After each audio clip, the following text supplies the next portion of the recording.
ஸ்ரீ மாதிரே நமகா. சென்னை அடையார் சருசக்தி பீடத்திலிருந்து அருள்வாக்கம்மா ரேணுகா தேவி.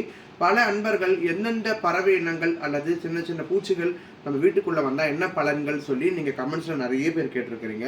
அவங்களுக்காக இன்றைய பதிவு. வீட்டுக்குள்ள நிறைய பூச்சி இனங்கள் பறவை இனங்கள் வந்தா நம்மளுக்கு அதிர்ஷ்டத்தை குறிக்கக்கூடிய ஒரு விஷயமாக அந்த இனத்துடைய வருகை நம்மளுக்கு அமையுது.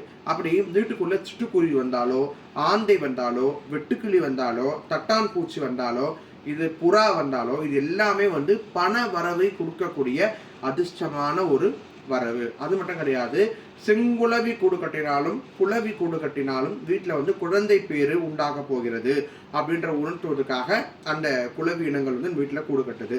மேலும் மயில் வருகை அரிதான ஒன்று, இது வீட்டுக்குள்ள வரவே வராது. அப்படி மீறி நம்மளுடைய தோட்டத்துக்கோ வீட்டுக்கோ மயில் வருகை தந்தால் நம்மளுக்கு எதிர்பாராத ஒரு அதிர்ஷ்டம் நம்மளுக்காக காத்திருக்கிறது அப்படின்னு அர்த்தம்.